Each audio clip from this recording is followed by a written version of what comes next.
Assalamualaikum warahmatullahi wabarakatuh.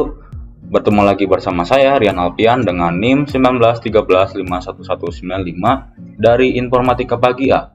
Di video kali ini saya akan menjelaskan fungsi dan isi dari Device Manager pada Windows 10 dan saya juga akan menjelaskan fungsi dan isi dari Disk Management serta cara membuat partisi dan cara menggabungkan partisi pada Disk Management pada Windows 10. Jadi di video kali ini ada dua materi atau dua topik. Yang pertama Device Manager, yang kedua adalah Disk Management. Oke, langsung saja kita masuk ke materi yang pertama yaitu Device Manager. Sebelum masuk penjelasannya, saya akan menjelaskan atau menunjukkan cara membuka Device Manager. Caranya adalah melalui tombol Start. Ya, ini tombol Start. Lalu kita klik kanan. Setelah itu kita cari Device Manager. Kita klik Device Manager dan Device Manager setelah terbuka. Oke. Cara selanjutnya untuk membuka Device Manager adalah melalui kotak pencarian. Lebih tepatnya di sebelah kanan tombol Start tadi ya. Setelah itu kita ketikkan Device Manager. Setelah hasil pencarian Device Manager muncul, klik Device Manager untuk membuka atau menjalankan Device Manager. Itu adalah cara mudah untuk membuka Device Manager.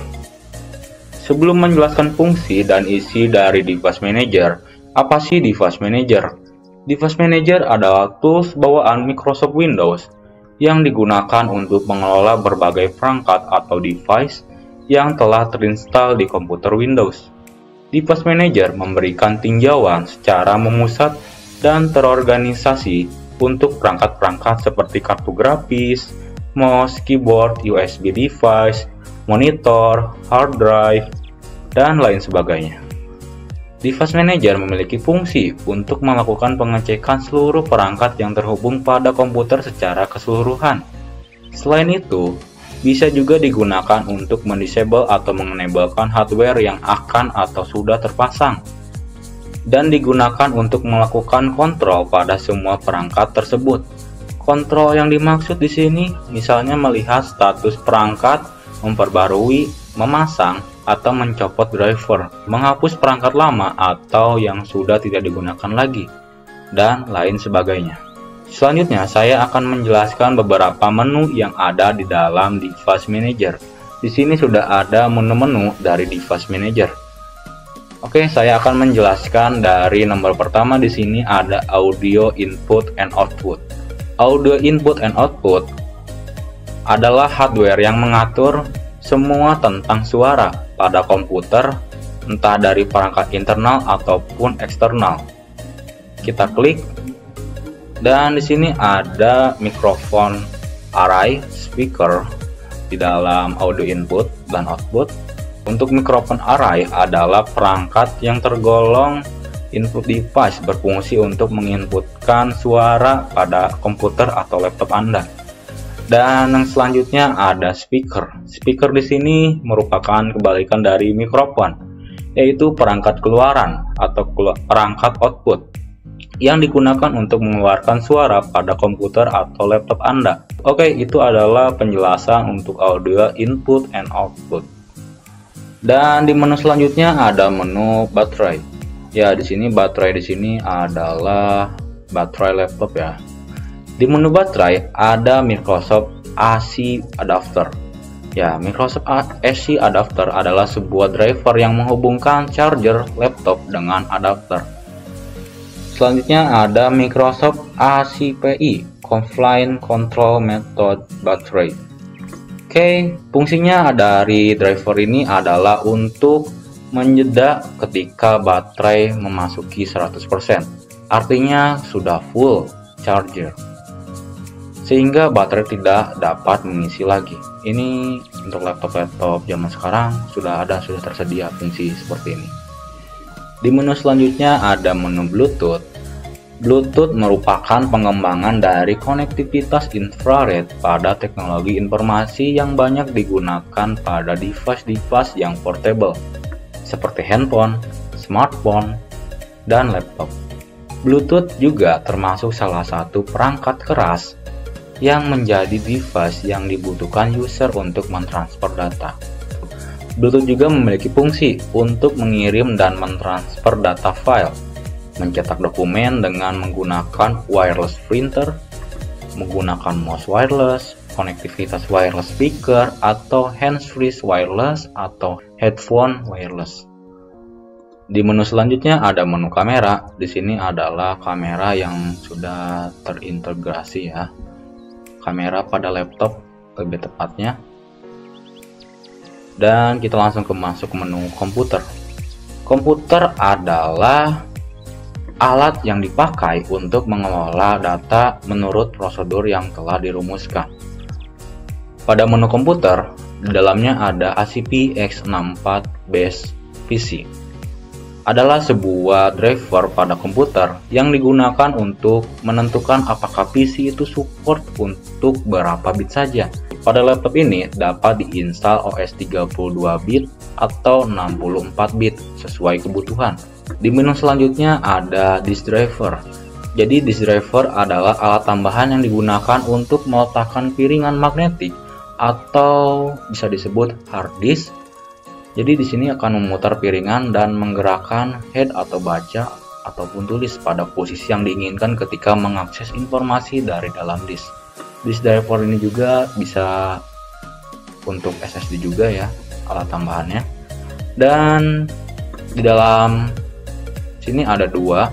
Yang pertama SSD, yang kedua hard disk atau ADD SATA ya. Merupakan jenis SSD dan hard disk internal yang dipakai pada laptop saya atau PC ya. Di menu selanjutnya ada display adapter. Di menu display adapter merupakan salah satu kartu slot yang terpasang pada ekspansi. Kartu inilah yang memungkinkan komputer dapat menampilkan data ke layar monitor. Display adapter hingga saat ini telah mengalami banyak sekali perkembangan dan perubahan. Versi terakhirnya adalah PGA atau Video Graphic Adapter atau disebut PGA card serta SVGA atau Super Video Graphic Adapter. Pada laptop ini saya menggunakan Nvidia GeForce GTX 1650 merupakan VGA atau kartu grafis pada laptop ini atau komputer ini. Di menu selanjutnya ada firmware. Firmware adalah kombinasi dari ROM dan kode program dan data yang tersimpan di dalamnya. Firmware juga merupakan perangkat lunak atau bisa disebut sebagai program yang bersifat tetap yang tertanam pada unit perangkat keras seperti alat-alat elektronik, alat telekomunikasi, dan komponen-komponen komputer. Berfungsi untuk mengendalikan perangkat keras. Tanpa adanya firmware, dijamin perangkat keras tidak dapat beroperasi. Dalam menu ini ada device firmware dan sistem firmware. Sistem firmware adalah untuk mengkonfigurasi antara beberapa parameter pada setiap adapter PCIe. Di dalam menu firmware ada device firmware, ada sistem firmware. Sistem firmware adalah untuk mengkonfigurasi antara beberapa parameter pada setiap adapter PCIe serta mengkonfigurasi input-output dari berbagai input-output dan PCIe bus dalam sistem. Di menu selanjutnya ada Human Interface Devices. Human Interface Devices atau HID merupakan device yang paling sering berinteraksi langsung dengan manusia. Karena dalam penggunaannya biasanya device ini diinputkan oleh manusia dan mengeluarkan output bagi manusia juga. Di dalam menu Human Interface Device ada heat compliant, ada banyak ya, ada USB input device juga. Itu merupakan driver yang ini ya, ini merupakan driver untuk heat ya, untuk human interface device. Menu selanjutnya ada IDE ATA atau ATAPI controller. IDE ATA atau ATAPI controller adalah kabel yang menghubungkan hard disk dengan motherboard. serta berbentuk lebar pipih menyerupai pita dan memiliki konektor 40 pin. Di kedua ujungnya tersebut dikenal dengan nama kabel IDE. IDE adalah nama informal dari Advanced Technology Attachment atau ATA atau ATA. Untuk membedakan serial ATA atau SATA yang lahir pada 2003, nama pun ditambah menjadi paralel atau ATA atau PATA. Di sini ada di dalam menu ini ada Intel 300 serial chipset family SATA controller ya, AHCI controller, merupakan driver untuk membaca kabel yang masuk berupa IDE. Oke, selanjutnya di menu selanjutnya ada keyboard. Keyboard adalah peranti untuk mengetik atau memasukkan huruf, angka, atau simbol tertentu ke perangkat lunak atau sistem operasi yang dijalankan oleh komputer. Di dalam menu keyboard ada keyboard device, merupakan driver untuk menyaring data-data yang diinputkan melalui keyboard yang tersedia pada PC atau laptop. Di menu selanjutnya ada Match and Author Pointing Devices, merupakan perangkat masukan atau input device yang digunakan untuk mengarah pointer pada PC bertujuan untuk mempermudah pekerjaan dalam mencari sesuatu dalam komputer. Di sini ada HID atau HID Compliant Mouse karena perangkat yang digunakan menggunakan laptop pointing device yang terletak adalah touchpad bawaan dari laptop bermerek Lenovo ya. Menu selanjutnya ada monitor. Monitor merupakan perangkat keluaran atau output device yang menampilkan apa saja yang terdapat pada laptop, dan sesuatu yang ditampilkan bisa berbeda-beda sesuai dengan sistem operasi yang digunakan oleh PC atau laptop tersebut. Di dalam menu monitor ada generic PNP monitor, merupakan driver yang digunakan untuk menghubungkan komputer dengan monitor dan biasanya digunakan untuk menentukan resolusi layar pada monitor. Di menu selanjutnya ada network adapter. Network adapter berfungsi agar komputer bisa terhubung dengan suatu jaringan atau network. Berarti komputer tersebut membutuhkan suatu alat khusus. Alat khusus yang dirancang untuk mengubah, mengirim, dan menerima data dari dan ke jaringan. Di dalam menu network adapter ada info wireless. Di sini maksudnya adalah Bluetooth device untuk menghubungkan komputer lain dapat menggunakan Bluetooth. Di sini juga ada Realtek PCLI Family Controller, merupakan driver untuk network card.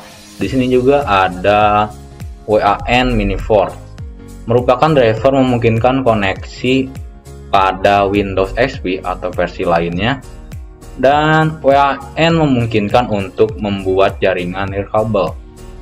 Di menu selanjutnya ada Print Queues.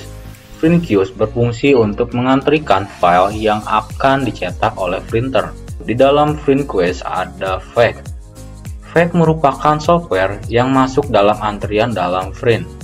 Selanjutnya ada Microsoft Print to PDF, merupakan software yang masuk dalam antrian dalam print. Di sini juga ada Microsoft XPS Document Writer, merupakan software yang masuk dalam antrian dalam print juga. Di sini juga ada Rootprint, merupakan software yang masuk dalam antrian dalam print. Jadi semua ini merupakan software yang masuk dalam antrian dalam print. Menu selanjutnya ada menu prosesor.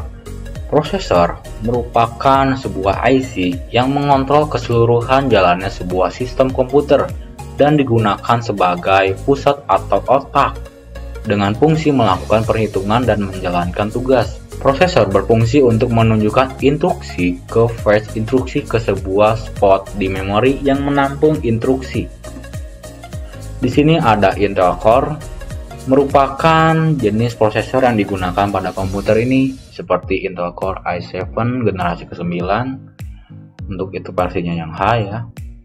dan clock speednya 2,6 GHz. Di menu selanjutnya ada security device. Security device adalah sebuah perangkat keamanan dalam bentuk generator autentikasi digital. Di menu selanjutnya ada software komponen atau komponen perangkat lunak. Di sini ada Dolby ya, ada Forte Media, Generic Software, Intel, Dynamic. Ini merupakan isi dari software komponen pada laptop ini atau PC ini ya. Di menu selanjutnya ada software devices, merupakan perangkat yang digunakan untuk pengaturan dalam perangkat lunak. Di dalam software devices ada Microsoft Device, ada Microsoft GS, ada Microsoft RRAS. Ini adalah 3 software devices. Di menu selanjutnya ada Sound Video and Game Controller. Ya, Sound Video and Controller merupakan sound card yang diperlukan untuk mendengarkan suara hasil olahan komputer atau laptop. Jika Anda ingin merakit komputer, maka lebih baik membeli motherboard yang sudah terpasang sound card di dalamnya. Kualitas sound card banyak dipengaruhi oleh chip DAC atau Digital Analog Converter untuk menerjemahkan output keluaran komputer ke monitor. Untuk menggambar atau desain grafik ataupun bermain game, kita perlu VGA yang tinggi kekuatannya. Di dalam Sound Video and Game Controller di sini Nvidia ya. Jadi yang mengambilnya adalah Nvidia-nya atau kartu grafisnya. Oke, di menu selanjutnya ada Storage Controller. Storage Controller adalah perangkat untuk menyimpan berbagai controller yang ada pada PC. Di dalam menu ini ada Microsoft Storage Space Controller, ada standar NVMe Express Controller. Jadi Microsoft Storage Space Controller merupakan drive dari storage controller supaya hardware ini dapat diperbaharui. Di menu selanjutnya ada System Device.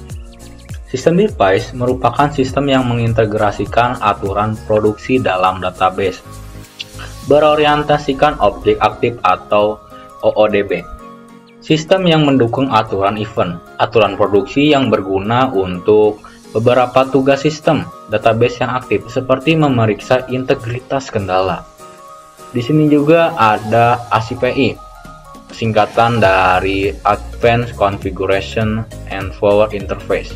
Merupakan spesifikasi industri yang terbuka yang mengizinkan para desainer perangkat lunak untuk mengintegrasikan fitur-fitur manajemen daya dalam sebuah sistem komputer yang mencangkup perangkat keras, sistem operasi, dan perangkat lunak aplikasi. Di sini juga ada High Definition Audio Controller.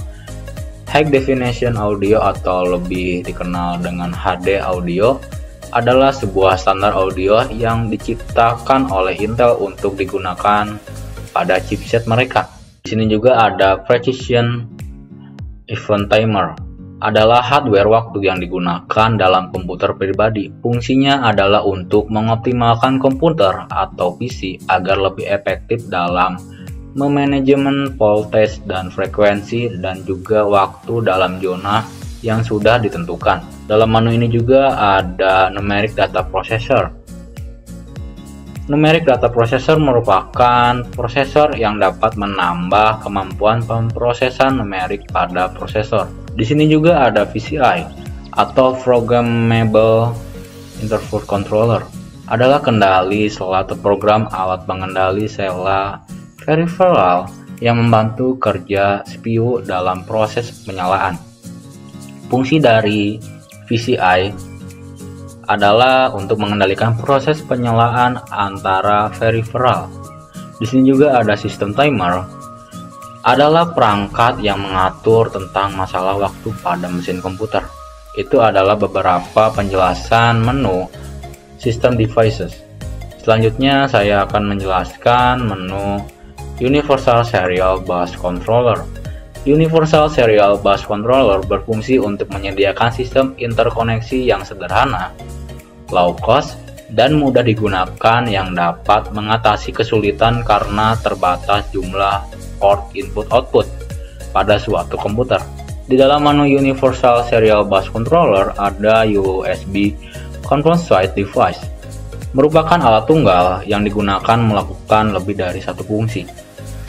Dan selanjutnya ada USB Root Hub, merupakan driver perangkat lunak yang memungkinkan untuk menghubungkan beberapa peripheral USB pada komputer.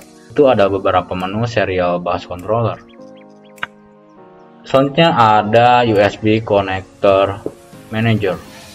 USB Connector Manager merupakan layanan klien. UCSI Manager Connector USB adalah pengandar komando kernel. Jadi jika USB Connector Manager UCSI klien gagal memulai atau gagal dicatat, proses mulai Windows 10, tetapi kontak pesan ditampilkan yang memberikan atau bahwa layanan UCSI client itu gagal memulai. Jadi ada sebuah notifikasi gitu ya, semacam itu. Oke, itu adalah penjelasan isi dari menu-menu dari Device Manager. Dan kalian juga di sini seperti fungsinya, kalian bisa mengupgrade driver, disable device juga bisa, uninstall device bisa, scan for hardware change kalian juga bisa. Jadi kalian bisa memintai perubahan perangkat keras gitu ya. Di sini juga ada properties. Nah, ini generalnya. Di sini ada driver, di driver juga kalian bisa melihat ya, di sini ada detail drivernya, kalian menyimpan di mana gitu ya. Dan di sini juga kalian bisa upgrade, disable, uninstall juga, ini untuk detailsnya. Dan ini juga untuk event-eventnya, masih kosongnya. Di materi yang kedua saya akan menjelaskan tentang disk management. Oke, langsung saja kita ke pembahasannya. Sebelum masuk penjelasannya, saya akan menjelaskan bagaimana cara membuka disk management. Cara yang pertama adalah melalui tombol start. Klik tombol start, lalu klik kanan. Setelah itu kalian pilih atau cari disk management. Ini ada disk management, kalian klik. Disk management sudah terbuka. Cara selanjutnya untuk membuka disk management adalah melalui kotak pencarian. Lebih tepatnya di sebelah kanan tombol start, di sini ada kotak pencarian atau menu search ya. Kita klik. Setelah itu kita tuliskan disk management. Nah, setelah kita menuliskan disk management akan muncul create and format hard disk partition. Kita klik. Nah, oke, disk management terbuka. Itu adalah cara mudah untuk membuka disk management. Sebelum menjelaskan fungsi dan isi dari disk management, apa sih disk management? Disk management adalah tools internal dari Windows untuk melakukan pengaturan konfigurasi hard disk, SSD, flash disk, atau media penyimpanan lainnya. Fungsi dari disk management adalah untuk membuat partisi, menggabungkan partisi, mengubah huruf drive, format disk, mengurangi ukuran partisi, menambah besar partisi, dan memperoleh gambaran visual cepat semua disk dan volume pada sistem. Selanjutnya saya akan menjelaskan beberapa menu yang ada di dalam disk management. Oke, yang pertama di sini ada volume. Volume itu untuk nama disknya ya. Dan di sini ada layoutnya simple. Untuk ini tipenya basic. Selanjutnya ada file system. Di sini juga ada tertulis NTFS. NTFS atau New Technology File System adalah sistem operasi Windows XP atau versi selanjutnya menggunakan NTFS untuk partisi sistemnya. NTFS biasanya untuk penyimpanan dengan ukuran yang besar, seperti hard disk dan SSD. Ada juga FAT32 adalah sistem Windows biasanya untuk penyimpanan kecil seperti flash disk. Jadi kalau kalian mencolokkan flash disk atau menghubungkan flash disk ke PC atau laptop kalian, pasti ada tulisan FAT32, itu untuk penyimpanan kecil seperti flash disk. Di menu selanjutnya ada menu status. Di sini ada tertulis healthy atau sehat. Jadi di sini juga memberi informasi kepada kalian bahwa hard disk atau SSD kalian itu baik-baik saja gitu ya. Di sini juga ada primary partisi atau jenis partisinya. Ada 3 jenis partisi, saya akan jelaskan. Yang pertama, primary partition. Primary partition ini merupakan partisi utama pada sebuah hard disk atau SSD. Partisi ini lebih diperuntukkan sebagai tempat penyimpanan di mana sistem operasi pada sebuah komputer terinstall. Maksimal jumlah partisi yang diperbolehkan ada 4 bagian saja. Itu pun jika tidak terdapat partisi extended. Jika pada hard disk atau SSD terdapat partisi extended, maka jatah untuk primary berkurang menjadi 3 saja. Selanjutnya ada jenis partisi extended partition. Pada dasarnya, partisi extended ini merupakan partisi utama pada hard disk atau SSD ya. Kedudukannya sejajar dengan partisi primary. Partisi ini tidak menangani pengelolaan data secara langsung. Untuk dapat mengelola data, kita harus menambahkan partisi logikal terlebih dahulu. Partisi extended ini merupakan pembungkus satu atau lebih partisi logikal. Jumlah partisi yang diperbolehkan hanya 1. Selanjutnya yang ketiga ada logical partition. Logical partition ini merupakan bagian dari extended partition. Jenis partisi ini biasanya digunakan sebagai penyimpanan data. Jumlah bisa lebih dari 4. Yang jelas lebih banyak dari primary partition. Itu adalah penjelasan jenis partisi hard disk atau SSD. Selanjutnya di sini ada capacity ya atau kapasitas. Ini maksudnya adalah semua kapasitas. Jadi kalau hard disknya 1 tera segini 921 GB partisinya, ini 1 tera hard disk. Ini SSD ya, ditulis SSD, Windows SSD. Nah SSD-nya 512 dan ini untuk free space kosong ya, penyimpanan kosong maksudnya yang masih kosong. Dan di sini yang free-nya berupa persennya. Jadi di sini tertulis free-nya 100%. Di sini tertulis 85%. Nah, itu adalah penjelasan bagian atas. Di sini juga ada option ya. Option di sini itu seperti case ya, sampah gitu kalau di handphone. Dan di sini juga ada action untuk refresh, create, attach. Dan ini juga ada view. Jadi kalian kalau mau dislist seperti ini gitu. Atau kita rubah lagi aja ya, from this aja. Ini ada help. Dan di sini kalian juga bisa merubah warna unlocatednya atau primary partitionnya dirubah menjadi warna apa gitu. Kalian seperti ini, unlocated, black, anti-fly, nanti ada warnanya. Berhubung tidak ada unlocated ya. Oke, untuk bagian atasnya. Nah, di bagian yang bawah atau bagian tengah, kalian bisa melakukan shrink volume, delete volume, format, atau perintah extended volume. Jadi sharing volume itu perintah untuk membagi partisi, dan delete volume perintah untuk menghapus partisi atau format untuk memformat partisi. Dan extended volume perintah untuk menggabungkan partisi. Dan di sini juga tertulis unallocated ya, tidak dialokasikan untuk yang warna hitam. Dan untuk yang warna biru primary partition berarti partisi utama. Oke, setelah saya menjelaskan beberapa menu pada disk management, selanjutnya saya akan menjelaskan cara membuat partisi baru. Membuat partisi baru menggunakan metode shrink atau menciptakan partisi kosong. Apa sih metode shrink? Metode shrink adalah metode untuk membagi partisi yang sudah ada. Metode ini bisa digunakan jika semua partisi Anda sudah terisi. Dalam arti ada sebuah file-file penting di dalamnya. Namun Anda tidak ingin menghapus file-file tersebut dalam proses partisi. Langsung saja kita masuk ke langkah-langkah atau cara mempartisinya ya. Langkah pertama, klik kanan pada bagian partisi yang akan di-shrink ya. Di sini ada shrink volume. Kita klik. Kita tunggu dulu. Oke, di shrink day ini Anda akan melihat jumlah partisi keseluruhan Anda sebelum di-shrink ya, di-shrink. Serta jumlah set yang boleh digunakan untuk shrink volume. Silahkan atur sesuai dengan keinginan Anda. Dan di sini tidak boleh mendekati angka available, ya ini yang angka available-nya. Nah, kalian nggak boleh melebihi. Kalau melebihi bukan bisa, malah ngaco gitu ya, error, tidak memenuhi. Pada dasarnya melebihi. Sebagai tolak ukur, untuk 1 GB di Windows sama dengan 1024.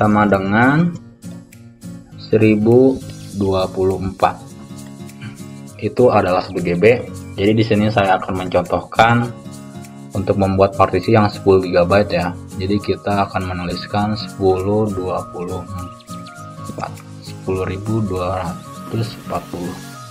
MB ya. Setelah memasukkan jumlah partisi yang Anda inginkan atau yang Anda ingin bagi, selanjutnya klik untuk melanjutkan. Klik sering ya untuk melanjutkan. Tunggu sebentar. Nah, sekarang Anda sudah menciptakan partisi kosong baru dengan nama unallocated partition. Jadi ini partisi kosong ya. Partisi baru yang Anda buat nantinya tidak akan ditampilkan pada disk management karena sifatnya unallocated atau tidak dialokasikan. Perhatikan kotak partisi berwarna hitam ini adalah partisi unallocated. Jadi di atasnya ada warna hitam dan untuk primary partition berwarna biru. Jadi kalian juga bisa merubah warna partisi ini. Saya akan contohkan, kalian klik yang ini ya. Setelah itu kalian rubah contohnya warna white ya. Gua oke kan. Nah, ini berubah jadi white. Atau kalian ingin rubah lagi menjadi warna kita purple aja, warna purple. Nah, ini warna purple ya. Gua rubah jadi black lagi aja. Defaultnya. Oke. Setelah Anda menciptakan partisi kosong menggunakan metode string, maka akan tercipta partisi kosong atau partisi unallocated. Partisi kosong inilah yang akan kita alokasikan agar menjadi sebuah partisi yang dapat berfungsi sebagai tempat penyimpanan. Oke, selanjutnya kalian klik kanan pada partisi unallocated ini. Setelah itu kalian pilih new simple. Nah, jika tidak muncul peringatan welcome to the new simple volume wizard, silakan klik next. Sekarang tentukan partisi baru yang akan kalian ingin buat untuk digunakan sebagai media penyimpanan. Dalam hal ini saya akan menggunakan seluruh ruang partisi untuk digunakan sebagai media penyimpanan. Nah, di sini ada angka maksimum size-nya, kalian juga bisa rubah. Kalau kalian ingin tentunya 5 GB, tapi di sini saya ingin 10 GB. Kita klik next untuk melanjutkannya. Pada menu Select Driver Letter or FAT ini, kalian di sini ditanya apakah kalian ingin merubah nama drive-nya. Bila ingin merubah, pilih Assign, select the following drive letter. Di sini kalian pilih atau klik. Nah, di sini ada A sampai Z ya. Di sini kalian bebas memilih. Berhubung sudah ada D dan E, berarti tidak ada, berarti sudah digunakan, sudah diambil. D, C, E, C, D, A nya nggak ada ya. Jadi di sini kita menggunakan F saja atau kita rubah jadi G ya. Nah, setelah kalian menentukannya, kita pilih next. Pada tampilan format partition, Anda boleh mengabaikannya dan membiarkan tersetting secara default. Antara lain, file system NTFS dan juga allocation unit size. Dalam menu partition ada volume label, yaitu nama penyimpanan yang akan tampil sebagai partisi. Untuk nama partisinya Anda bisa menamai bebas sesuai keinginan. Di sini saya akan menggantinya menjadi data. Silakan centang perform a quick formal untuk memformat partisi baru Anda agar bisa digunakan. Kemudian klik next untuk melanjutkan. Nah, ini adalah informasi dan kita lihat apakah sudah benar dan pasti ya, tidak ada lagi yang ingin dirubah. Kemudian klik finish pada complete the new simple volume wizard. Kita klik finish. Nah, tada, kalian sudah berhasil membuat partisi baru. Dan untuk sekarang, partisi ini dapat digunakan sebagai media penyimpanan. Itu adalah cara membuat partisi. kita X dulu ya. Dan di sini tertulis primary partisi ya, partisi utama. Oke, selanjutnya saya akan memberitahukan atau mengajarkan kalian cara menggabungkan partisi menggunakan extended volume. Apa sih extended volume?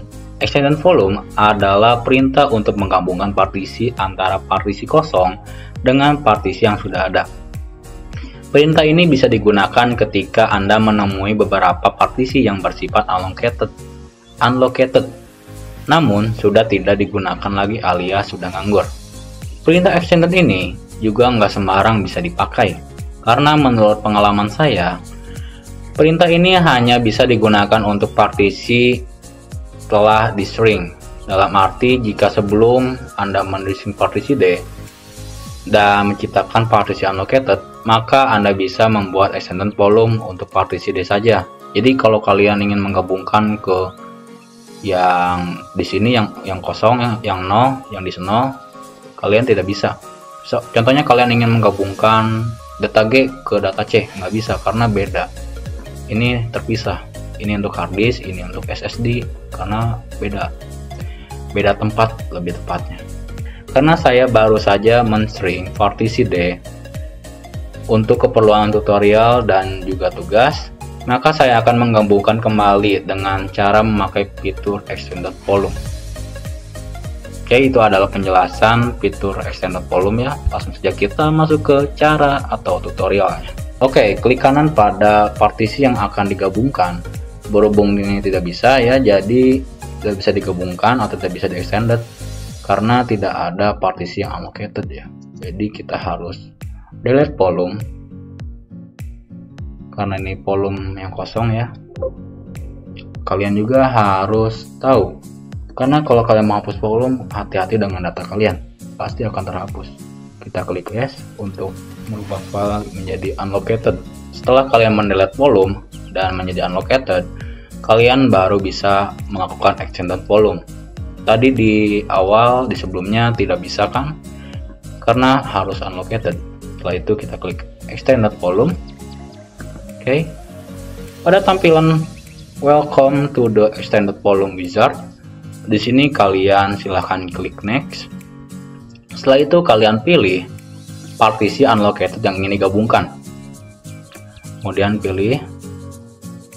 Setelah itu kalian lihat, ini adalah jumlah yang akan digabungkan. Jadi berhubung saya ingin menggabungkan semuanya, jadi kita nggak akan kurangi ya, kita pilih semuanya saja yang 10 GB ini, lalu kita next.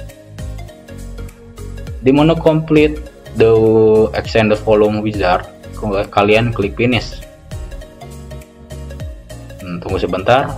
Oke, tara, kalian sudah berhasil menggabungkan partisi kosong dengan partisi yang sudah ada menggunakan fitur extended volume. Mudah bukan?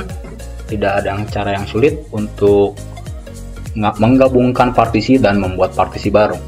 Itu sangat mudah, tidak ada kesulitan. Semoga kalian tidak ada kesulitan dalam mempartisi atau menggabungkan partisi yang unlocated. Oke, mungkin cukup sekian video kali ini. Semoga video kali ini bermanfaat. Terima kasih kepada kalian yang sudah menonton video ini. Jangan lupa like, komen, dan subscribe. Sampai jumpa di video selanjutnya. Wassalamualaikum warahmatullahi wabarakatuh.